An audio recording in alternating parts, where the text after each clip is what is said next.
கேள்வி பார்வையாளருக்கு வணக்கம். இந்த நேர்காணலில் நாம் சந்திக்க இருக்கும் சிறப்பு விருந்தினர் தமிழர் தேசிய கழகத்தின் தலைவர் வழக்கறிஞர் மு.க. வையவன் சார். வணக்கம். வணக்கம் சிவா. தற்போதுதான் தென் மாவட்டத்தினுடைய இருபெரும் தலைவர்களுடைய குரு பூஜை நினைவு நாளாக முடிந்திருக்கிறது. ஆனால் தென் மாவட்டம் மீண்டும் அந்த பதட்டமான சூழலுக்கு தான் போனதை நம்ம பார்க்க முடியுது. முக்கியமாக பார்த்தோம்னா இளமனூர், சிவகங்கை மாவட்டம் இளமனூரில் பார்த்தோம்னா தேவேந்திர வேளாளர் சமூகத்துக்கும் மறவர் சமூகத்துக்கு இடையான ஒரு ஜாதி பிரச்சனை கூட வந்த மாதிரி பல்வேறு கருத்துக்கள் வருது. உண்மைத்தன்மை என்னங்க சார்? அதாவது இப்போ இன்னைக்கு நடந்த அந்த பிரச்சனை இன்னைக்கு திடீரென்று உருவான பிரச்சனை இல்லை. அது அந்த இளமனூர் இருக்கு பாருங்க, அது சிவகங்கை மாவட்டம் இளையாங்குடி தாலுகா. ஆனால் பரமக்குடியினுடைய ஆற்றுக்கு வடகரையில் இருக்குது. ஓகே, பக்கத்துலேயே. அதுக்கு முன்னாடி நாகநாதபுரம்னு ஒரு கிராமம் இருக்கும். அதுக்கடுத்து பெருமச்சேரி. அந்த பெருமச்சேரியோட இந்த பக்கம் நம்ம மக்களுடைய எண்ணிக்கை முடிஞ்சிடும். அதுக்கப்புறம் இளமனூர்லேருந்து அங்கிட்டு நயினார் கோவில் ரோட்டில் வரிசையாக நிறையா கிராமங்கள் மறவர்கள் இருக்கக்கூடிய கிராமங்கள் தான் அதிகமாக இருக்கும். கொஞ்சம் ஊட கோனார் நாடார் இருக்கக்கூடிய கிராமம் இருக்குது. சரி, இப்போ இளமனூரை பொறுத்த வரைக்கும் அந்த ஊர் ரொம்ப சாதி ரீதியான பாகுபாடுகள், தீண்டாமைகள் பார்க்கக்கூடிய, இன்னும் 50 ஆண்டுக்கு பின்தங்கிய மனநிலையில் உள்ள மக்கள் அங்கே இருக்காங்க. ரொம்ப நம்ம அதுதான் முக்கியமான விஷயம். பின்தங்கின எந்த மாதிரி? அந்த கிராமத்தை பொறுத்த வரைக்கும் ஊருக்குள்ளே செருப்பு போட்டுட்டு போக முடியாதுன்ற சூழ்நிலை இருந்துச்சு. அவங்க வயக்காடை கடந்தா கூட அந்த வயக்காட்டில் கூட செருப்பை கழட்டி கையில் கொண்டுட்டு போகணுன்ற நிலைமை இருந்துச்சு. அது மாதிரி டீ கடையில் ரெட்டை டம்ளர் முறையெல்லாம் கடைப்பிடிச்சாங்க. அது ஒரு 30 ஆண்டுகளுக்கு முன்னாடி, 30-40 ஆண்டுகளுக்கு முன்னாடி ஏற்பட்ட ஒரு கலவரம். அந்த கலவரத்தில் தான், ஏன்னா அந்த ஊரில் தேவேந்திர குல வேளாளர்கள் சிறுபான்மையினர் இன்னைக்கு இந்த புதுசாக குடியிருக்கிறாங்களே, இன்னைக்கு ஒரு 100-150 குடும்பம் இருக்குது. அன்னைக்கு ஒரு 50 குடும்பம் தான் இருக்கும் எனக்கு தெரிஞ்சு. 30 குடும்பம் 50 குடும்பம் இருந்திருக்கும். அப்போ அந்த மோதலில் தான் அரசாங்கம் தேவேந்திர குல வேளாளர் மக்களுக்கு தனியாக ஒரு இடத்த ஏற்பாடு செஞ்சு கொடுக்குறாங்க. அங்கே தான் இப்போ குடியிருக்கிறாங்க. அந்த இடம் பார்த்தீங்கன்னாக்கா பரமக்குடியிலேருந்து நயினார்கோவில் போகிற, யமுனேஸ்வரத்துலேருந்து நயினார்கோவில் போகிற சாலையில் மெயின் ரோட்டில் இருக்குது. இப்போ என்ன ஆச்சுனாக்கா, பூர்வீக கிராமம், அவங்க இருக்கிற மறவர்கள் இருக்கக்கூடிய கிராமம் மெயின் ரோட்லேருந்து 2 கிலோமீட்டர் உள்ளே இருக்குது. நம்ம தேவேந்திர குல வேளாளர் மக்கள் இருக்கக்கூடிய கிராமம் மெயின் ரோட்டு மேலே இருக்குது. சரியா? அவங்க என்ன செய்கிறாங்கன்னா, 2 கிலோமீட்டருக்கு உள்ளே இருக்கக்கூடிய ஊர் இருக்கு பாருங்கள், அந்த ஊருக்குள்ளே நுழையிற இடத்துலையும் முத்துராமலிங்க தேவர் படம் போட்டு ஒரு பெரிய வரவேற்பு பலகை, இந்த அன்புடன் வரவேற்கிறது இளமனூர் கிராமம்னு சொல்லி வைப்போம்ல, அது மாதிரி வச்சுருக்குறாங்க. அதே மாதிரி 2 கிலோமீட்டருக்கு மேலே இங்கே மெயின் ரோட்டில் நம்ம தேவேந்திர குல வேளாளர் மக்கள் வசிக்கக்கூடிய அந்த குடியிருப்பு இருக்கு பாருங்கள், அந்த குடியிருப்பு கிட்ட ஒன்று வச்சுருக்காங்க. இங்கே வைக்க வேண்டிய அவசியம் இல்லை, பட் வச்சுருக்குறாங்க. இது ஒரு ரொம்ப காலமாக இருக்குன்னு வச்சுக்கோங்களேன், ஒரு 20-30 வருஷமாக இருக்குன்னு வச்சுக்கோங்களேன். இன்னைக்கு வரைக்கும் நம்ம இந்த மக்கள் போய் அந்த போர்டை எந்த வகையிலையும் சேதப்படுத்துனது கிடையாது, தொட்டது கிடையாது. அது பாட்டில் அங்கிட்டு இருக்குது, இவங்க பாட்டில் அங்கிட்டு இருக்கிறாங்க, அவ்வளோதான். இது எப்போ பிரச்சனை ஆகுது அப்படின்னாக்கா, அவங்க என்ன செய்கிறாங்கன்னா, அங்கே ஊரில் கிளம்புறாங்கல்ல, இந்த மாதிரி குரு பூஜைகள்லாம் நடக்கும்போது ஊரில் பொங்க வைப்பாங்க, அங்கே தோரணம் கட்டுவாங்க, அங்கே வெடி வெடிப்பாங்க, ட்ரம்ஸ் எல்லாம் அடிப்பாங்க, வெடிலாம் போடுவாங்க. அங்கேருந்து கிளம்பிட்டா அப்படியே குரு பூஜைக்கு போயிடணும். அவங்க என்ன செய்வாங்கன்னா, இங்கே மெயின் ரோட்டில், அந்த முக்கூர் ரோட்டில் அந்த கிராம சாலை நயினார்கோவில் சாலையில் ஜாயிண்ட் ஆகுது பாருங்க, இணையிற இடத்துக்கிட்ட, நம்ம மக்கள் குடியிருக்கிற இடத்துக்கிட்ட அங்கே ஒரு போர்டு இருக்குன்னு சொன்னோன்னா, அந்த போர்டுகிட்ட நிப்பாட்டி அங்கே ட்ரம்ஸ் அடிப்பாங்க, அங்கேயும் மறுபடியும் பொங்க வைப்பாங்க, அங்கேயும் மறுபடியும் பட்டாசு போடுவாங்க, அங்கேயும் மறுபடியும் தோரணம் கட்டுவாங்க. இது நடந்துக்கிட்டே இருக்கு. இது ஆண்டாண்டு காலமாக நடக்கக்கூடிய ஒரு வழக்கம். அது ஆண்டாண்டு காலம்னு சொல்ல முடியாது. குரு பூஜைங்கிறது இப்போ இடையில உருவான ஒன்று தானே. அதனால் அதெல்லாம் பார்க்கும்போது நம்ம இளைஞர்களுக்கு இயல்பாக ஒரு எண்ணம் வருது. அப்போ நம்ம தலைவருடைய குரு பூஜை, இமானுவேல் சேகரனாருடைய குரு பூஜை இங்கே பரமக்குள்ள நடக்கிறதுக்கு நம்ம அது மாதிரி செய்வோம் அப்படின்னு சொல்லிட்டு இவங்க அந்த குடியிருப்புலேருந்து கிளம்பும்போது, அந்த குடியிருப்பில் நம்ம கோயில் ஒன்று இருக்குது, அந்த கோயிலில் பொங்கலை வச்சு எல்லாருக்கும் கொடுத்துட்டு, அதே மாதிரி தோரணம்லாம் கட்டி, அதே மாதிரி பட்டாசு போட்டு ட்ரம்ஸ் எல்லாம் வச்சு அடித்து இங்கேருந்து கிளம்புவாங்க. போயிட்டு வர்றது தான் வழக்கம். இப்போ ஒரு 3 வருஷத்துக்கு முன்னாடி ஒரு சம்பவம் நடந்துச்சு. 3 வருஷத்துக்கு முன்னாடி, அப்போனா நம்ம தமிழர் தேசிய கழகம் 2018 ஆரம்பித்தோம். பரவலாக ஒரு 10-13 மாவட்டத்தில் பொறுப்பாளர்கள் போட்டு வேலை செய்கிறோம். அந்த ஊரில் வந்து ஸ்பெசிஃபிக்காக நம்ம பொறுப்பாளர் போட்டிருந்தோம். தம்பி பழனிசாமி அப்படின்னு, கஜேந்திரன், கமலேஷ், ஜீவா, இப்படி நிறையா தம்பிகள் அங்கே இருந்தாங்க. அவங்கள வச்சு நம்ம எப்போதுமே என்ன செய்வோம்னாக்கா, இந்த தேர்தல் அரசியல் அல்லது அரசியல் தேர்தல் ஆதரவு எதிர்ப்புன்றதெல்லாம் பின்னாடி தேர்தல் நேரத்தில் தான் யோசிப்போம். பின்னாடி வச்சுட்டு சமூகத்தில் இருக்கக்கூடிய பிரச்சனைகள், நல்லது கெட்டது, இது மாதிரியான விஷயங்களை நம்ம கூடுதலாக கவனம் செலுத்துவோம். அப்போ அந்த ஊரில் 3 வருஷத்துக்கு முன்னாடி இதே மாதிரி செப்டம்பர் 11 அன்னைக்கு கொடியை வந்து தோரணம் கட்டியிருப்போம் இல்லையா, இவங்க எல்லாம் பொங்கல் வச்சு குரு பூஜைக்கு போயிட்டாங்க. போயிட்டு திரும்பி சாயந்தரம் வர்றாங்க. வர்றதுக்குலாம் பார்த்தீங்கன்னா அந்த தோரணத்தை ஃபுல்லாக வந்து அறுத்து நடு ரோட்டில் போட்டு தீயை வச்சு எரிச்சிருக்கிறாங்க. இவங்க வந்து பார்த்தா பாதி எரிஞ்சு ஏரியாமையும் கிடக்கு. அப்போ உடனே வந்து நமக்கு தகவல் சொல்லும்போது அது காவல் நிலையத்துக்கு ஒரு புகாராக கொடுத்தோம். அந்த புகார், அதாவது சுதந்திரம் அடைஞ்சு 75 ஆண்டுகளுக்கு மேலே ஆயிடுச்சு. இது வரைக்கும் அந்த ஊரில் ஒரு புகார் கொடுத்தது வழக்காக பதிவானது இல்லை. அந்த அளவுக்கு மிரட்டுறது, உருட்டுறது எல்லாம் என்ன பண்ணணுமோ பண்ணி, அது முதல்ல நைஸாக பேசுறது, பேச்சுவார்த்தை நடத்தி அதான் ஃபர்ஸ்ட் நைஸாக பேசுறது. அதில் நம்ம அவங்க இறங்கி போகல அப்படின்னு சொன்னாக்கா அப்புறம் மிரட்ட ஆரம்பிக்கிறது. இப்படியான இதெல்லாம் இருந்தாங்க. இந்த புகாருக்குமே அதே மாதிரி தான். காவல் ஆய்வாளர் வந்து உடனடியாக கம்ப்ளைண்ட் வாங்கிக்கிட்டாரு, புகாரை வாங்கிட்டாரு, நடவடிக்கை எடுக்கலை. நான் அவங்கள வர சொல்லியிருக்கேன், இவங்கள வர சொல்லியிருக்கேன், வாங்க போங்கன்னு சொல்லிட்டு அவங்கள வந்து இங்கே நம்மக்கிட்ட பேச்சுவார்த்தை செஞ்சு இது பண்ணுறதுக்கான வாய்ப்பு கொடுத்துக்கிட்டே இருக்காரு. அதுவும் கூட நம்ம தப்புன்னு சொல்லலை. 2 பேரும் சமாதானமாக போயிட்டா நல்லது தான். நம்ம பழி வாங்கணுன்ற எண்ணம் நமக்கு இல்லை. ஆனால் என்ன நடந்துச்சுனாக்கா, நம்ம தவறு செஞ்சது யாரோ 2 பேர் தான் செஞ்சுருக்குறாங்க. அந்த 2 பேரை கூட்டிகிட்டு வந்து நீ செஞ்சது தப்பு, வருஷம் நம்மளும் இது மாதிரி செய்கிறோம், நாளைக்கு அவங்க செய்வாங்க, அது பிரச்சனையில் போய் முடியும், அதனால் அப்படி செய்யக்கூடாதுப்பா அப்படின்னு சொல்லி கண்டித்து, சரிப்பா தெரியாமல் நடந்து போச்சுப்பா, நமக்குள்ளே சண்டையெல்லாம் வேணாம்ப்பான்னு சொல்லியிருந்தா அது அப்பவே முடிஞ்சு போயிருக்கும். இவங்க மாறா என்ன செய்கிறாங்கனாக்கா, அந்த 2 பேரை மறைச்சி வச்சுக்கிட்டு காவல் நிலையத்தில் விசாரணைக்கே வரல, ஒப்படைக்கவே இல்லை. அப்போ ஒரு 3 நாள் 4 நாள் அப்படியே போயிட்டே இருக்கு. 5ஆவது நாள் நம்ம இளைஞர்கள், முனியசாமின்னு நினைக்கிற ஒரு அண்ணன், அவர் டாடா ஏஸில் அதே அந்த இளமனூர் ஊருக்குள்ளே போய் அடுத்த ஊருக்கு வேலைக்கு போகிறாரு. அப்போ போகும்போது அங்கே மறைச்சிட்டு, ஏண்டா எங்களை எதிர்த்து கம்ப்ளைண்ட் கொடுத்துட்டு எங்கள் ஊருக்குள்ளேயே வரையலா. ஆக்சுவலாக இதுவும் அவங்க ஊர் தான், இவங்களுக்கும் அதுதான் சொந்த பூர்வீகம் ஊர். இப்போ கொஞ்சம் முன்னாடி வந்து இருக்கிறாங்க, அவ்வளோதான். ஆனால் அவங்களுடைய மைண்டில் வந்து அது அவங்க ஊருன்ற சிந்தனையில் இருக்கிறாங்க. அப்போ எங்கள் மேலே புகார் கொடுத்துட்டு எங்கள் ஊருக்குள்ளேயே நீ வர்றியா, உங்களுக்கு எவ்வளோட தைரியம் அப்படின்னு சொல்லி சாதியை சொல்லி திட்டி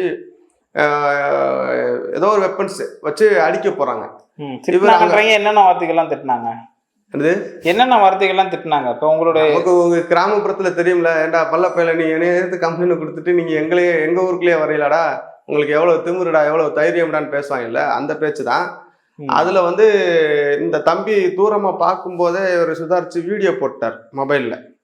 அது அப்படியே ரெக்கார்ட் ஆயிருந்துச்சு. ரெக்கார்ட் ஆனோடனே அதை நமக்கு உடனே கொடுத்தாங்க. நம்ம எஸ்பிக்கு அனுப்பி, சார் இங்கே வாங்க, இத்தனாம் தேதி நடந்த பிரச்சனைக்கு புகார் கொடுத்து அதில் நடவடிக்கை எடுக்கலை, இப்போ அதையே சுட்டி காட்டி இப்போ அடுத்து இந்த மாதிரி அட்டாக் பண்ணுறதுக்கு இது பண்ணி வந்துட்டாங்க, இன்ஸ்பெக்டர் ஒரு நடவடிக்கை எடுக்கலைன்னு சொல்லும்போது அப்போ எஸ்பி ஸ்பெசிஃபிக்காக அதை பார்த்துட்டு அந்த 2வது நடந்த சம்பவம், வண்டியை மறைச்சு தாக்க முயற்சி பண்ணாங்கல்ல, அந்த சம்பவத்துக்கு ஒரு எஃப்ஐஆரை போட்டு அதில் 2 பேரை தூக்கி ரிமாண்ட் பண்ணுறாங்க.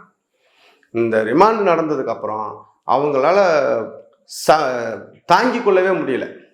உடனே கிராம கூட்டத்தை போட்டு, இது இத்தனை வருஷத்தில் இல்லாத ஒரு பழக்கம் இந்த மாதிரி நடக்குது, இதை நம்ம விட்டுட்டோம்னாக்கா இனிமேல் ஒவ்வொரு வாரமும் நம்ம மேலே வந்து கம்ப்ளைண்ட் கொடுப்பாங்க, வழக்கு போடுவாங்க, அதனால் ஏதாவது ஒன்று பண்ணி ஆகணும். ஒரு இத்தனை கொண்டு ஒரு 100-150 வீட்டுக்குள்ளே இருந்துக்கிட்டு இவங்க இவ்வளோ வேலையை பார்த்து. இந்த வழக்கு என்னென்ன வழக்குங்க சார்? வன்கொடுமை தடுப்பு சட்டம் இந்த மாதிரி? ஆமாம், வன்கொடுமை தடுப்பு இல்லை. அதாவது எப்படின்னாக்கா, அந்த பாதிக்கப்பட்டவங்க பட்டியல் சமூகத்தை சேர்ந்தவங்களும், பாதிப்பு ஏற்படுத்தினவங்க பட்டியல் அல்லாத பிற்படுத்தப்பட்ட அல்லது மிகவும் பிற்படுத்தப்பட்ட சமூகம், முற்பட்ட சமூகம் அப்படின்னு யார் இருந்தாலும் சரி, அது ஆட்டோமேட்டிக்காக SC/ST ஆக்டில் கொண்டாந்துருவாங்க. இதுவும் வன்கொடுமை தடுப்பு சட்டத்தின் கீழே தான் வழக்கு பதிவு செய்யப்பட்டுச்சு. ஒரு PCR கேஸ் SC/ST ஆக்டில் கொடுத்துட்டான்னு ஒரு கோபம் ஆயிடுச்சு. ஆமாம், அதனால என்னன்னாக்கா ஊர்க்கூட்டம் போட்டு இனிமே எவ்வளவு செலவழிஞ்சாலும் பரவாயில்ல, நாம் வந்து இதை விடக்கூடாது அப்படின்னு சொல்லி, இதுக்கு பின்னணியில் யார் இருக்கா அப்போ இந்த இந்த பசங்கள்லாம் இவ்வளோ தூரம் ஸ்ட்ராங்காக நிற்க மாட்டாங்க. அப்போ இவங்களுக்கு பின்னாடி யாரோ இருக்கிறாங்கலாம் விசாரிச்சு, அப்போ நம்மளை இந்த அமைப்பு தமிழர் தேசிய கழகம் தான் வேலை செய்தோ, அவர் வழக்கறிஞரா உயர்நீதிமன்றமா அப்படின்றதெல்லாம் எல்லாம் விசாரிச்சு, அதே மாதிரி நம்ம அண்ணன் நானும் அவருக்கு சண்முக பாண்டியன் ஒரு அண்ணன் இருப்பார். அவர் நம்ம அதில் மாநில இளைஞரணி செயலாளராக இருக்கார். அவர் தான் அங்கே ஏதாவது ஒரு பிரச்சனை உடனடியாக தலையிடக்கூடியவர். இதெல்லாம் விசாரித்து இவங்க ஏதாவது ஒன்று பண்ணணும் அப்படின்னு அப்போவே இது பண்ணாங்க. அப்புறம் அந்த ஊர் தான் கூட்டம் போடுதுனாக்கா, அடுத்த நாள் அடுத்த 2 நாள் கழித்து அது பக்கத்தில் இருக்கிற 6-7 கிராமம் கூடுறாங்க. இந்த ஊரை அழிச்சே ஆகணும், ஏதாவது ஒன்று பண்ணி ஆகணும் அப்படின்னு சொல்லிட்டு. அப்போ இதே மாதிரி பதட்டங்கள் நிறைஞ்சு இருந்துச்சு. அப்போ நம்ம சாதுரியமாக கிராமம் அட்டாக் தாக்குதல் நடந்தால் தற்காத்து கொள்வதற்கு தயாரான சூழலில் நம்ம எப்படி இருக்கணுமோ அப்படி இருங்கன்னு சொல்லிட்டு, அதே நேரத்தில் நம்ம எந்த விதமான வன்முறைகளுக்கும் போயிடாதீங்கப்பா, அமைதியாக இருங்க, நம்ம காவல்துறையிட்ட பேசியிருக்கிறோம், அவங்க பார்த்துக்குருவாங்கன்னு சொல்லியாச்சு. அப்போ செந்தில்குமார்னு நினைக்கிறேன், அவர் டாக்டரேட் பண்ணியிருக்கிறார், முனைவர் செந்தில்குமார். அவர் போலீஸ் எல்லாம் பாதுகாப்பு போட்டு 2 பக்கமும் பிரச்சனை இல்லாமல் கொஞ்சம் நகர்த்திட்டு போனார். அப்போ இன்னும் அடுத்தடுத்து பிரச்சனை என்ன வருதுனாக்கா, நம்ம இளைஞர்கள் நம்ம கோயில் பக்கத்தில் நம்ம போர்டு வைக்கணும்னு சொல்கிறாங்க. அப்போ பிறகு அந்த வழக்கெல்லாம் முடிஞ்சிருச்சு. வழக்கு தோரணத்தை அறுத்து எரிச்சதுக்கு ஒரு வழக்கு, அடுத்து 2வது வழக்கு ஊருக்குள்ள போகும்போது மறைச்சு தாக்குனதுக்கு ஒரு வழக்கு, 2 வழக்கு முடிஞ்சிருச்சு. அப்புறம் அவங்க பேசினாங்க, சரி பிணையில வர்றதுக்கு அப்ஜெக்ஷன் தெரிவிக்காதீங்க அப்படி இப்படின்னு சொன்னாங்க. சரி ரைட்டு கீழூருக்குள்ள மேலூர்னு சொல்லிட்டு எனக்கு பண்ணிட்டு போட்டு நம்ம கண்டுக்கிறல அதெல்லாம். அப்புறம் வெளியில வந்துட்டாங்க, அது அப்படியே இருந்துச்சு. இப்போ நம்ம அதுக்கப்புறம் என்னன்னாக்கா, நம்ம மாவட்ட காவல்துறையிட்ட நம்ம என்ன வச்சோம்னாக்கா, சார் இந்த போர்டு இங்கனுக்குள்ளே இருக்குது, எங்கள் ஆளுங்க அது வரைக்கும் எந்த டிஸ்டர்பன்ஸ் பண்ணலை, நாங்கள் எங்கள் கோயில் பக்கத்தில் எங்கள் பட்டாடத்துக்குள்ளே ஒரு வரவேற்பு பலகை ஒன்று வைக்கணும்னு ரொம்ப காலமாக விரும்புகிறாங்க, அதுக்கு நீங்கள் எங்களுக்கு பெர்மிட் பண்ணுங்கன்னு சொல்லி கேட்கும்போது, நீங்கள் வருவாய்த்துறையில் நீங்கள் கேளுங்க, அவங்க அனுமதிச்சாங்கன்னா நம்ம என்னன்னு பார்த்துக்கலாம் அப்படின்னு சொல்லியிருந்தாங்க. இல்லை அந்த போர்டு வச்சாங்க சொல்கிறீங்க, தமிழர் தேசிய கழகத்தினுடைய போர்டா இல்லை சமூக? இல்லை, அதாவது எப்படின்னாக்கா, அந்த பகுதியில் பெரும்பாலும் எப்படின்னாக்கா, அந்த தலைவர் படத்தை போட்டு அந்த கிராம பேரை போட்டு இளமனூர் கிராமம் தங்களே அன்புடன் வரவேற்கிறது, அவ்வளோதான் இருக்கும், பெருசாக வேற ஒன்றும் இருக்காது. ஆனால் அந்த படம் தான் பிரச்சனை. இங்கிட்டு முத்துராமலிங்க ஒரு படம் இருக்கும், இங்கிட்டு இம்மானுவேல் சேர படம் இருக்கும். இப்போ இந்த போர்டு இப்போ இன்னைக்கு வச்சிருக்காங்கல்ல, இது ஆக்சுவலாக 3 வருஷத்துக்கு முன்னாடி நடந்த முயற்சி. அப்போ செப்டம்பரில் நடந்துச்சுல, போயிட்டு வந்ததுலேருந்து அதுக்கப்புறம் செப்டம்பர் கடைசி வாரத்தில் பீஸ் மீட்டிங் ஏற்பாடு பண்ணுறாங்க. அவர் அந்த செந்தில்குமார் கொஞ்சம் முனைவர் பட்டம் படிச்சிருந்ததுனால போலீஸ்ன்ற மைண்டை தாண்டி சோசியாலஜியா அல்லது சைக்காலஜியா இதை எப்படி சரி பண்ணுறது, அடுத்தடுத்து வராமல் இருக்கிறதுக்கு என்ன பண்ணுறதுன்னு சொல்லி அவர் கொஞ்சம் ரொம்ப டெப்த்தாலாம் கலெக்ட் பண்ணார் நியூஸை. அது எனக்கு பர்சனலாகவே நம்ம எப்போ ஃப்ரீயாக இருக்கீங்களோ ஒரு முறை இங்கே ஆஃபீஸ்க்கு வாங்க அப்படின்னு சொல்லி சூப்பரண்ட் ஆஃபீஸ் சிவகங்கைக்கு வர சொல்லி ஒரு மணி நேரம் அவங்க கூட சில ஆட்களெல்லாம் வர சொல்லி ஒரு 1 மணி நேரம் 1.5 மணி நேரம் நம்மள்கிட்ட பேசினார். பேசி இதை எல்லாம் குறிப்பெல்லாம் எடுத்துகிட்டு நான் ரெவன்யூலையும் பேசுகிறேன், அவங்களையும் கூப்பிட்டு வச்சு ஒரு பீஸ் மீட்டிங் ஏற்பாடு பண்ணார் இளையாங்குடியில். அதில் 2 கிராமத்தை சேர்ந்தவங்க அப்படியே சொன்னார், வெளி ஆட்கள் யாரும் வர வேண்டாம், 2 கிராம மக்களை கூப்பிட்டு வச்சு நாங்கள் பேசுகிறோம், வெளியாட்கள் நீங்கள் உங்கள் சைடு வந்தீங்கன்னா அங்கிட்டு யாராவது வருவாங்க, அது அரசியலாக அது வேறு மாதிரி போயிருந்தோன்னே மக்களை மட்டுமே அனுப்பிவிட்டு 2 தரப்பையும் வச்சு பேசுகிறாங்க. காவல்துறை, வருவாய்த்துறை, 2 தரப்பு கிராம மக்கள் பேசுகிறாங்க. அதில் சொல்கிறாங்க, நாங்கள் அந்த முத்துராமலிங்க தேவர் படம் போட்ட அவங்க வச்சிருக்கிற போர்டை நாங்கள் எடுங்கன்னு சொல்லலை, ஆனால் நாங்கள் குடியிருக்கிற அந்த குடியிருப்புக்குள்ளே சாலையில் விசிபிளாக தெரிகிறது மாதிரி நாங்கள் எங்கள் பக்கம் எங்கள் தலைவரை போட்டு நாங்கள் ஒரு போர்டு வச்சுருக்கோம். இதில் முக்கியமாக என்னங்கன்னா, அந்த போர்டு முத்துராமலிங்க தேவர் அவங்களுடைய போர்டு எந்த இடத்துல இருக்குது? தேவேந்திர மக்கள் வசிக்கின்ற பகுதிக்கிட்ட இருக்கா, இல்லை அதை தாண்டி ரோடு? இல்லை, அந்த நேரு சாலை இருக்குல்ல, இதே மெயின் ரோடு, யமுனேஸ்வரத்துலேருந்து நயனார்புரம் மெயின் ரோடு. இந்த மெயின் ரோட்லேருந்து ஒரு குறுக்கு சாலை, அது கிராமச்சாலை, இங்கேருந்து பிரிஞ்சு போகுது. இந்த இப்போ டீ மாதிரி இருக்குல்ல, இந்த டீ மாதிரி இந்த குறுக்கு சாலை ரோட்டில் இந்த பக்கம் குடியிருப்பு இருக்கு, இந்த ரோட்டுக்கு இந்த பக்கம் போர்டு இருக்கு, ஓகே, இந்த பக்கம் பேருந்து நிழற்குடை இருக்கு. அப்போ இந்த ஒரு 25 அடி தான் அந்த குடியிருப்புக்கும் அந்த போர்டுக்கும் இடைவெளி, அந்த ரோடு தான் இடைவெளி. ஆனால் அது நம்ம மக்கள் இந்த வன்மமோ அல்லது எதுவும் பார்க்கறது இல்லை, அவங்க பாட்டில் அது பாட்டில் இருக்குது, அவங்க பாட்டில் சேதமாக பண்ணுறாங்கன்னு விட்டுருவாங்க. இவங்க பதிலுக்கு இங்கிட்டு பக்கத்துல போர்டு வைக்கிறதுக்கு அனுமதி கேட்டாங்க பாருங்க, அதுதான் இப்ப அவங்களுக்கு பிரச்சனை. இல்ல அது சொந்த இடம் தானா? பட்டா இடம். பட்டா இடத்துல நாங்க வச்சுக்கிறோம். அவங்க வச்சிருக்கிறது வந்து புறம்போக்கு.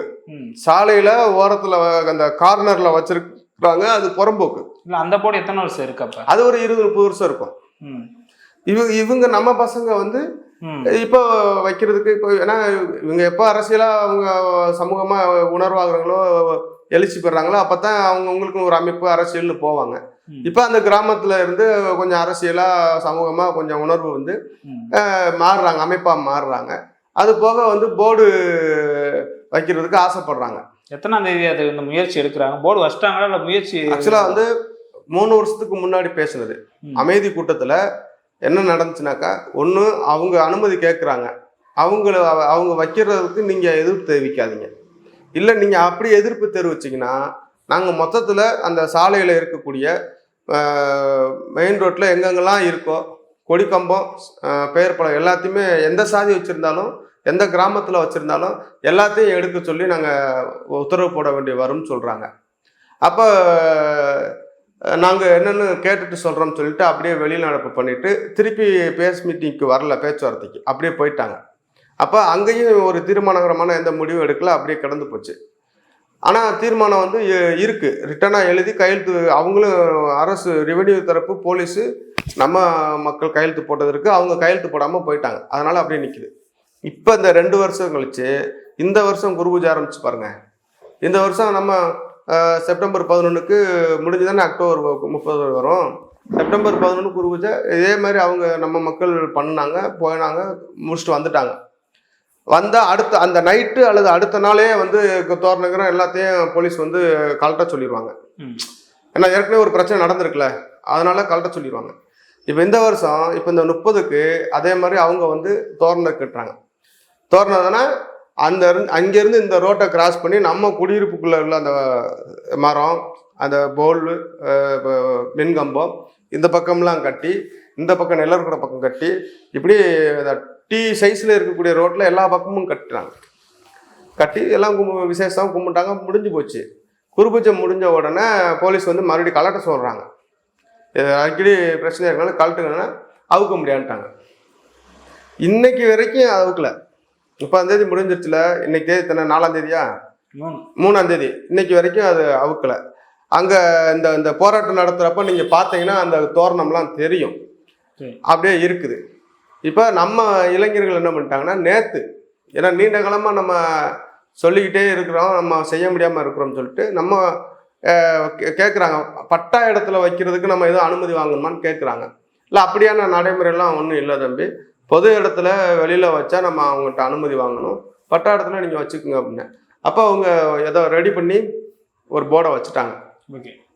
அது இன்னைக்கு உயிரோடு இருக்கக்கூடிய எந்த தலைவர்களுடைய படமும் அதில் வைக்கல. ஏன்னா அது ஒரு பாலிட்டிக்ஸாக வந்துடக்கூடாது அப்படின்னு சொல்லிட்டு அந்த மறைந்த இமானுவேல் சேகரன், தளபதி சுந்தரலிங்கனார், இங்கிட்டு இந்திரன் படம், இந்த ஒரு 3 படத்தை போட்டு இளமனூர்னு போட்டு வைக்கிறாங்க. இதில் என்ன பிரச்சனைனாக்கா, இளமனூர்ன்ற பேர் இருக்குல்ல, அந்த பேர் அவங்க வந்து மஞ்சள் பச்சையில் வச்சுக்கிடுவாங்க. இவங்க சிவப்பு பச்சையில் போடுறாங்கல்ல, அது ஒரு பிரச்சனை. நீ இளமனூர்னு எதுக்கு போடுற, இளமனூர் காலனின்னு போடு, ஹரிஜன காலனின்னு போடு, நீ எதுக்கு இங்கே இளமனூர்னு போட்டு வைக்கிற அப்படின்னு அது ஒரு வன்மம் இருக்குது அவங்கள்ட்ட. இப்போ அதை தாண்டி இப்போ நேற்று இரவு வச்சுட்டாங்க. காலையில் அதிகாலையில் தான் பார்க்குறாங்க. பார்த்த உடனே அந்த மரவர் தரப்பில் எல்லாருக்கும் தகவல் சொல்லி எல்லாம் ஒன்றா ஆர்கனைஸ் ஆகுறாங்க. அது போலீஸ் தகவல் தெரிஞ்சு போலீஸ் வந்து ஃபீட் மார்க் போட்டு அங்கங்கே கொஞ்சம் போலீஸ் போட்டுறாங்க, பிரச்சனை வந்துடக்கூடாதுன்னு சொல்லிட்டு காலையில் வந்து முக்கியமான நமக்கு கிராமத்தில் இருக்கிற ஆளுகளை கூப்பிட்டு வச்சு போடு எடுங்க, கொஞ்சம் பிரச்சனையாக இருக்குது, எங்களுக்கும் ப்ரெஷராக இருக்குது, மற்ற இதெல்லாம் கொஞ்சம் அதை எடுத்துருங்கன்னு சொல்கிறாங்க. இரு தரப்பையும் சொல்கிறாங்க, ஒரு தரப்பு நம்ம தரப்பில் வந்து சொல்கிறாங்க, போலீஸ் வந்து நம்ம தரப்பில் உள்ளவங்கள்ட்ட பேசுகிறாங்க. அப்போ நம்ம தரப்பில் சொல்கிறாங்க, சார் நாங்கள் பட்டா இடத்துல வச்சுருக்குறோம், பட்டா இடத்துல வைக்கிறதுக்கு நாங்கள் யார்கிட்ட அனுமதி வாங்கணும்னு அவசியம் இல்லை, அது புறம்போக்கில் இருக்குது, அவங்க அனுமதி வாங்கி வச்சாங்களா, சரி எடுக்க சொல்கிறீங்கல்ல, எடுக்க சொன்னால் மொத்தமாக 2 போர்டே எடுக்க சொல்லுங்கள், அவங்க போட எடுக்கணுன்றது எங்கள் நோக்கம் இல்லை. அது பாட்டில் இருக்குது, நாங்கள் இங்கிட்ட வைக்கிறோம். ஆனால் எடுக்கணும்னு நீங்கள் எங்களை சொன்னீங்கன்னா அந்த போலீஸ் சேர்த்து தானே எடுக்க சொல்லணும் அப்படின்னு சொல்லி இவங்க சண்டை போடுறாங்க. நாங்கள் எடுக்க முடியாது, முடிஞ்சால் நீங்கள் எடுத்துக்குங்கன்னு விளைவிக்கிறாங்க பசங்க. அப்போ போலீஸும் போய் அதை தொட்டு அதை எடுக்கிறதுக்கு தயங்குறாங்க. அப்போ இதுக்கடையில் வந்து ரெவென்யூவை கூப்பிட்டு இந்த விஓஓ தலையாரி இவங்களெல்லாம் கூப்பிட்டு போலீஸ் இதை சொல்லியிருக்கிறாங்க. அவங்க என்ன செய்கிறாங்க, இப்போ கொல்லப்புறமாக வந்து இந்த பக்கம் போலீஸ்கிட்ட பேசிக்கிட்டு இருக்கும்போது அந்த பக்கம் வந்து அதை பிடுங்குறதுக்கு சில வேலைகளை பார்த்துருக்காங்க. அப்புறம் உடனே பசங்க பார்த்து சத்தம் போட்ட உடனே அவங்க கிளம்பி போயிட்டாங்க. இப்படியே இருந்துக்கிட்டே இருக்குது. இது காலைல 4 மணி 5 மணிக்கு பார்த்து 6, 7, 8, 9 மணி 10 மணி வரைக்கும் ஓடிக்கிட்டே இருக்குது. கரெக்டாக ஒரு 10-10:30 ஒட்டி என்ன நடக்குதுனாக்கா, நிறைய பெருந்திரளாக கூடிடுறாங்க. அந்த அக்கம்பக்கத்தில் உள்ள மரவர் சமூகம்லாம் பெருந்திரளாக கூடி போலீஸ் பாராவில் இருக்கும்போதே கம்பு கட்டை இதெல்லாம் கல் இதெல்லாம் எடுத்துக்கிட்டு திமுன்னு உள்ளே இறங்க ஆரம்பிச்சிடறாங்க. இறங்கி அதாவது கண்ணா மூடிட்டு எரிகிறது இருக்குல்ல, அந்த மாதிரி பண்ண ஆரம்பிச்சிடறாங்க. அதில் ஒரு 3-4 பேருக்கு மண்டையில் பட்டு ரத்த காயமாகி போயிடுது. அவங்க அழுகவும் அதுக்கப்புறம் தான் போலீஸ் அலர்ட் ஆகி வர்றாங்க. வந்தால் அங்கிட்டு இங்கிட்டு கத்துறாங்க. இப்போ உடனே ஆம்புலன்ஸ் ஃபோன் பண்ணி ஆம்புலன்ஸ் வந்து இந்த காயம்பட்டவங்களை ஏற்றிட்டு போயிடுது. எங்கே இருக்காங்க காயம்பட்டவங்க பரமக்குடியில் ஃபர்ஸ்ட் எய்டு முதலுதவி பண்ணிவிட்டு ராமநாதபுரம் மருத்துவமனையில் அனுமதிக்கப்பட்டிருக்காங்க. இப்போ சிகிச்சையில் இருக்கிறாங்க. ஓகே. இந்த பக்கம் தாக்குதல் நடத்தும் போது இந்த பக்கம் வந்து அந்த போடை பிடுங்கிடுறாங்க. பிடுங்கி ஃப்ளெக்ஸ் எல்லாம் கிழிச்சிடுறாங்க. எதிர்த்தரப்பு ஆமாம் கிழிச்சு, அதாவது எதிர்த்தரப்பு என்ன செய்யறாங்கன்னா, இந்த பக்கம் தாக்குதல் நடத்தும் போது போலீஸ் ஃபுல்லாக எங்கே போயிடுது, நம்ம மக்கள் இங்கே இருக்கிறாங்க. கோயிலுக்கு இந்த பக்கம் மெயின் ரோட் சைடு அப்படியே தாவி குதிச்சு அந்த ஃப்ளக்ஸை அப்படியே கிழிச்சு எடுத்துட்டு அந்த ஃப்ரேம் இரும்பு பைப்பு எல்லாத்தையும் வந்து வெளியில் போட்டுறாங்க. அதை பார்த்து மறுபடியும் பிரச்சனை வந்த உடனே போலீஸ் அதை தூக்கி வேனில் எடுத்து வச்சிடுறாங்க. இது அப்படியே போயிட்டுருக்கு. அதுக்கப்புறம் நம்ம இந்த தகவலெல்லாம் சமூக ஊடகங்களில் அங்கங்கே போக வர ஸ்ப்ரெட் ஆன உடனே பரமக்குடி அதை சுற்றி இருக்கக்கூடிய மக்கள் வந்துடுறாங்க. அப்போ எங்கள் பட்டாடத்தில் இருக்கிற இதை எதுக்கு பிடுங்குறீங்கன்னு சொல்லி அந்த பைப்பை மறுபடியும் வாங்கி மறுபடியும் புதுசாக ஒரு ஃப்ளெக்ஸை அடித்து அதில் ஒட்டி திருப்பி அந்த இடத்துல எந்த இடத்துல பிடுங்கினாங்களோ அதே இடத்துலையே போய் நம்ம பரமக்குடி பண்பாட்டு கழகத்துடைய தலைவர் தம்பி சக்கரவர்த்தி நிறையா பேர் போனாங்க. நம்ம பாமகவில் மாவட்ட செயலாளராக இருக்கிறாப்புல தம்பி தவாச்சித்துன்னு சொல்லி அவங்க, அது மாதிரி முன்னாள் பொறுப்பாளர்கள், இப்போ இருக்கக்கூடிய தமிழக மக்கள் முன்னேற்ற கழகத்துடைய பொறுப்பாளர் நம்ம தம்பி இடைக்காட்டூர் சுரேஷ் நினைக்கிறேன், அவர் அங்கே லோக்கலில் ஒரு தம்பி இருக்கிறாப்புல அவங்க, இப்படி எல்லாருமே பசுபதி பாண்டியரண்ணனுடைய ஃபாலோவர்ஸாக இருக்கக்கூடிய வெவ்வேறு அமைப்பில் இருக்கிறவங்க யாரும் எல்லாருமே கட்சிக்கு அப்பாற்பட்டு சமுதாயமாக எல்லாருமே அங்கே தகவல் கிடைக்க எல்லாரும் அங்கே போயிடுறாங்க. போய் அதை ஊண்டிடுறாங்க. ஊண்டிட்டு திருப்பி அவங்க ரிட்டர்ன் பரமக்குடிக்கு கிளம்பி வரும்போது அந்த ஊர்லேருந்து அடுத்த ஊர்கிட்ட வந்து நின்றுக்கிட்டு காரில் கல் எறிகிறாங்க ஒரு பெருங்கூட்டம். அதோட இவங்க என்னடா மறுபடியும் இந்த மாதிரி நடக்குதுன்னு சொல்லிட்டு திருப்பி ரிட்டர்ன் வந்து, சார் இந்த மாதிரி தொடர்ச்சியாக பண்ணிக்கிட்டு இருக்கிறாங்க, நாங்கள் ரிட்டர்ன் போகிறதுக்கே எங்களுக்கு சிரமமாக இருக்குது, இந்த மாதிரினா திருப்பி நாங்களும் இது பண்ணணும்னு சொல்லி காவல்துறை பேசின உடனே காவல்துறை வந்து அந்த அவங்க கொஞ்சம் அந்த இதை விலக்கி அவங்க கூப்பிட்டு வந்து ஏரியாவில் டவுனுக்குள்ளே விட்டுறாங்க. இப்போ இவங்க அங்கிட்டு போன உடனே மறுபடியும் அவங்கெல்லாம் ஆர்கனைஸ் ஆகி அந்த போர்டை எடுத்தாத்த நாங்கள் அது கலைவோன்னு சொல்லிட்டு அந்த நயினார் கோவில் சாலையில் அவங்க மறியல் பண்ணுறாங்க. ஒரு 300லேருந்து ஒரு 500 பேர் இருக்கும் மறியல் பண்ணுறாங்க. இதுக்கு இடையில் என்ன பண்ணுறாங்கன்னா, இவங்க நம்ம மக்கள் காயம்பட்டு மருத்துவமனையில் போய் சிகிச்சையில் இருக்காங்கல்ல, அப்போ பதிலுக்கு அவங்க என்ன செய்கிறாங்கனாக்கா, அவங்களில் ஒரு 5 பேர் தெரியுமில்ல உங்களுக்கு, ஏதாவது சில காயங்களை ஏற்படுத்திக்கிட்டு அவங்க 5 பேரை வந்து பரமக்குடியில் அட்மிஷன் பண்ணுறாங்க. அப்போ இவங்க ஏற்கனவே அங்கே இருக்காங்க. அப்போ மறுபடியும் அங்கே எதுவும் பிரச்சனை வந்துடக்கூடாதுன்னு என்ன பண்ணுறாங்கனாக்கா, நம்ம தேவேந்திரகுல வேளாளர் சமுதாய மக்களை அங்கேருந்து ராமநாதபுரத்துக்கு அனுப்புகிறாங்க. இந்த 5 பேர் மரவர் சமூகத்தை சேர்ந்த மக்களை 5 பேரை மதுரைக்கு அனுப்பிடுறாங்க. இவங்க அங்கே 2 பக்கமும் ட்ரீட்மெண்ட்டில் இருக்கிறாங்க. இதில் ஒரு பெரிய திரளாக வந்தாங்கல்ல, அதில் காணொலியை பார்த்து அல்லது நேரடியாக அங்கே இருந்த காவல்துறைகள் பார்த்து யார் கல்லை விட்டு எறிஞ்சான், யார் கட்டை விட்டு எறிஞ்சான், யார் தாக்குதல் நடத்தினான்னு பார்த்து ஒரு 500 பேர் இருக்கும். 500 பேரில் வந்து ஒரு 7 பேர் 8 பேரை வந்து சலிச்சு இவங்க தான் சொல்லி கன்ஃபார்ம் பண்ணி செக்யூர் பண்ணுறாங்க போலீஸ். ஓகே, எடுத்து அவங்கள வச்சிருக்கிறாங்க.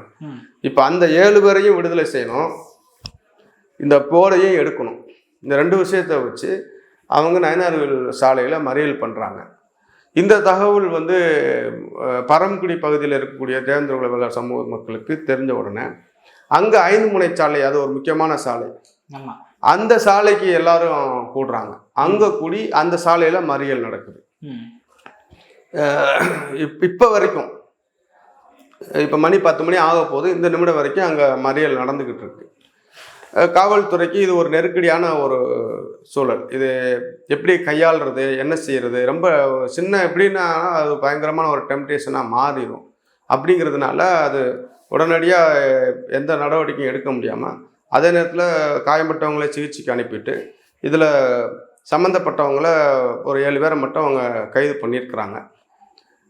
இதுதான் இப்படி போயிட்டுருக்கு. இதுக்கு இடையில பார்த்தீங்கன்னாக்கா இந்த பிஎம்டி நினைக்கிறேன் இசக்கி ராஜா அவர் ஒரு வீடியோ போட்டிருக்கிறாரு. அதை இப்போ நான் கொஞ்ச நேரத்துக்கு முன்னாடி தான் நானும் பார்த்தேன். பொதுவாகவே வந்து நம்ம சாதி ரீதியாக வந்து நம்ம மக்களுக்கு நம்ம சப்போர்ட் பண்ணலாம். அது எப்படி சப்போர்ட் பண்ணணும்னாக்கா, நம்ம மக்கள் உரிமைகள் பறிக்கப்படுகின்ற பொழுது, உங்களுக்கு நியாயமாக கிடைக்கக்கூடிய உரிமைகள் மறுக்கப்படுகின்ற பொழுது நம்ம வந்து அவங்களுக்கு சப்போர்ட் பண்ணி நம்ம அதை அந்த உரிமையை பெற்றுக் கொடுக்கறதுக்கு நம்ம ஒரு ஊடகத்தை நடத்தலாம், ஒரு இயக்கத்தை நடத்தலாம். அது பிரச்சனை இல்லை. ஆனால் நான் தொடர்ச்சியாகவே இந்த பிஎம்டி மீடியாவையும் இசக்கி ராஜாவையும் கவனிச்சா, வாயை திறந்தா பேசுறதுல 90% பொய். ஆனால் அது ஊடகத்தில் பார்க்குறவங்கெல்லாம் காரி துப்புவாங்கன்னு தெரியுமா தெரியலையான்னு தெரியல. ஆனால் கொஞ்சம் கூட கூச்சம் இல்லாமல் பேசுகிறார். அதாவது முத்துராமலிங்க தேவருடைய படம் போட்டு காலங்காலமாக இருக்கான் அந்த போர்டு. அந்த போர்டுக்கு எதிர்த்தாப்புல வந்து இமானுவேல் சேரனுடைய படம் போட்டு, இமானுவேல் சேரன் கூட சொல்லலை, இமானுவேல். இப்போ நிறைய பேர் அவங்க அந்த என்னமோ எடுப்பார் கைப்பிள்ளைய பேசுகிற மாதிரி இமானுவேல் தான் அதில் நிறையா பேர் சொல்கிறாங்க. வயசான ஆட்களுமே அதை சொல்கிறாங்க. அது என்னன்னாக்கா, எங்கள் தலைவர் கொல்லலைன்னு சொல்லிட்டீங்க, கொல்லலைன்னா நீங்கள் அவர் மேலே வன்மம் வரக்கூடாது, சரியா? மரியாதை தான் வரணும். அதே மாதிரி நீங்கள் தலைவர்னு போற்றக்கூடிய முத்துராமலிங்க தேவர் எல்லா சமூக மக்களையும் தான் அனுசரித்து இருந்தார். யாரையும் சாதி ரீதியாக பார்க்கல, சாதிக்கு எதிரானவர்னு சொல்கிறீங்க.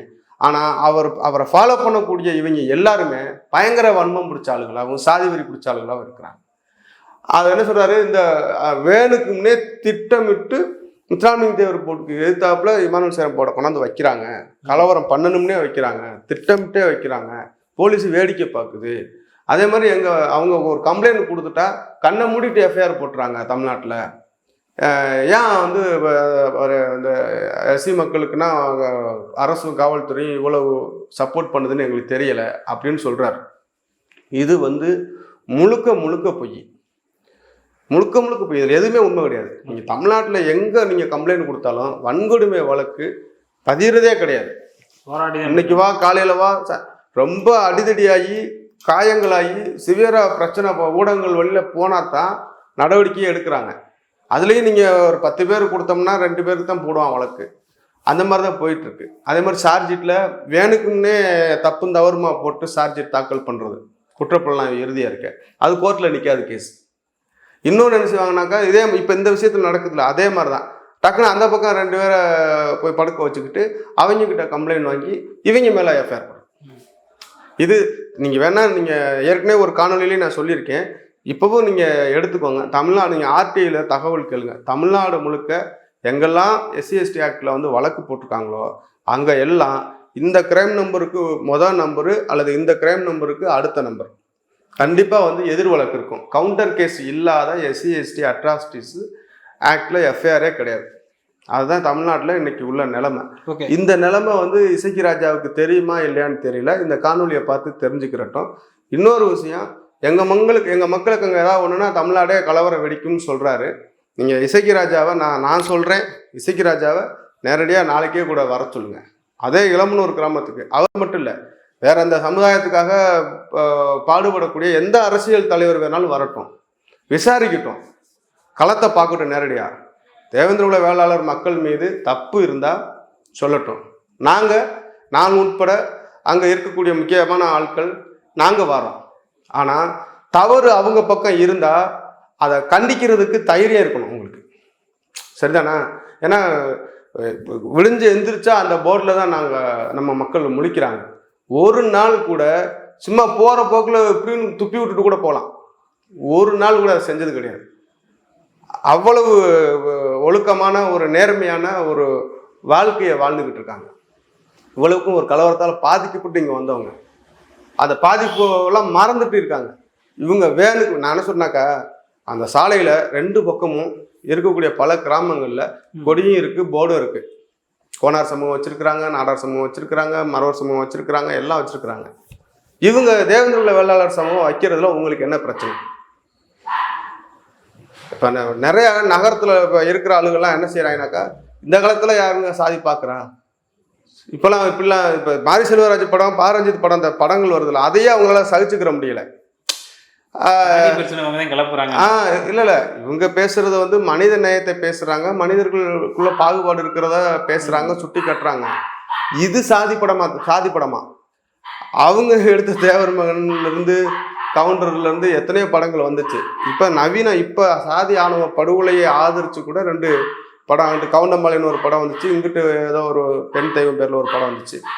இதெல்லாம் கொஞ்சம் கூட கூச்சம் இல்லாம அதை எடுத்து நியாயப்படுத்த முயற்சி பண்றாங்க. இந்த மாதிரியான பல்வேறு கருத்துக்கள் சொல்லிட்டு போனா இந்த பிரச்சனை எப்படி முடித்து வைக்கிறது? ஏன்னா ஏற்கனவே தென் மாவட்டமே ஒரு பதட்டமான சூழல் இருக்கிறது. தொடர்ந்து நீங்க ஒரு தரப்புல குற்றச்சாட்டு வைக்கிறதும் அவங்க உங்க மீது குற்றச்சாட்டு வைக்கிறது சரியா இருக்குமா? ஆண்டாண்டு காலமான இருக்கிற அந்த நடைமுறை இந்த மாதிரியான பிரச்சனையா வந்திருக்காங்க. ஏன் போர்டு வைக்கணும்னு நினைக்கணும்? நான் சொன்னா சில விஷயங்கள் காலத்துக்கு தகுந்த மாதிரி மாறுதல் ஏற்பட்டுட்டு தான் வருது. மனித சிந்தனையில, பண்பாட்டில், நாகரிகங்களில், பழக்க வழக்கங்களில். நான் என்ன சொல்கிறேன்னா, காலங்காலமாக இருக்கிற விஷயம்னா, ஒரு காலத்தில் மனிதன் அம்மனமாக தான் தெரிஞ்சான், காட்டு மிராண்டி தான். அப்படியே காட்டு மிராண்டியே நீனு அம்மனமாக தெரிய,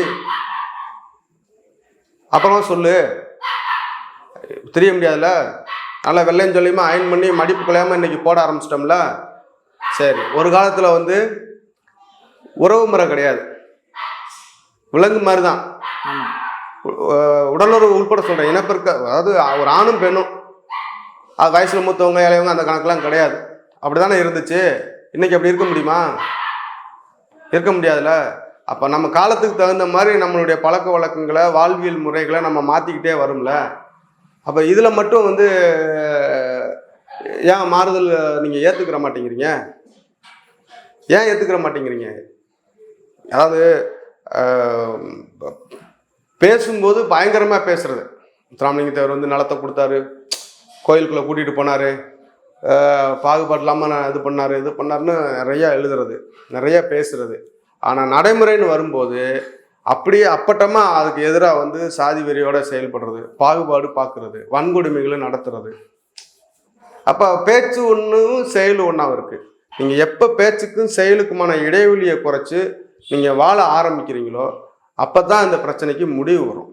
நீங்கள் அது இல்லாமல் தமிழ்நாட்டில் 1957 இமானுவேல் சேர்னாவுடைய கொலைக்கு பிறகு இந்த 2 சமூகம் மாறி மாறி மாறி மாறி மாறி மாறி கலவரத்தினால படுகொலைகள் செய்யப்பட்டு, தாலி எடுத்து, வழக்கு எடுத்து, சொத்தை விற்று நடுத்தருவுக்கு வந்ததான் மிச்சம்.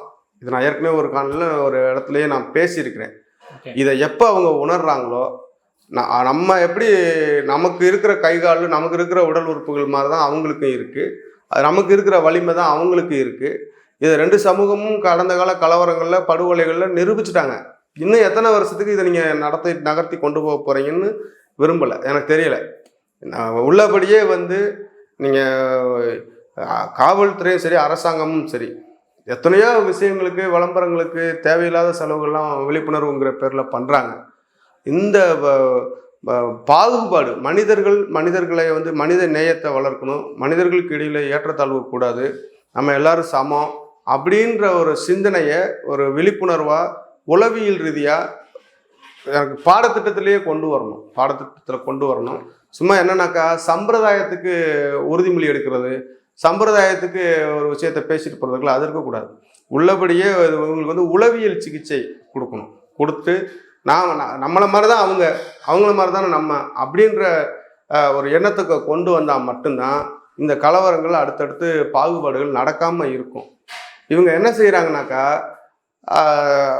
தேர்தலில் வாக்குகளை அறுவடை செய்வதற்காக இங்கிட்டும் அங்கிட்டும் வந்து ஏதாவது ஒரு டெம்ப்டேஷன் பண்ணி பிரச்சனை பண்ணி இங்கிட்டு ஒரு ஆளை ஒரு தலைவராக ஃபோக்கஸ் பண்ணுறது, இங்கிட்டு ஒரு ஆளை தலைவராக ஃபோக்கஸ் பண்ணுறது, அப்புறம் தேர்தல் நேரத்தில் 2 பேரையும் ஆதரவு கொடுக்க வச்சு 2 சமுதாய ஓட்டுகளையும் அறுவடை செய்யுது.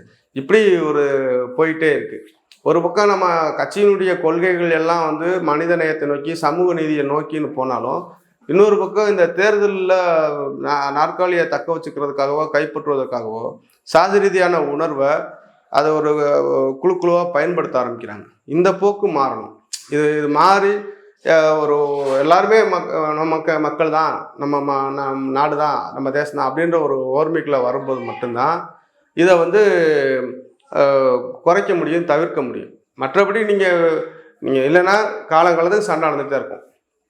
இந்த சண்டையை தவிர்க்க முடியாது.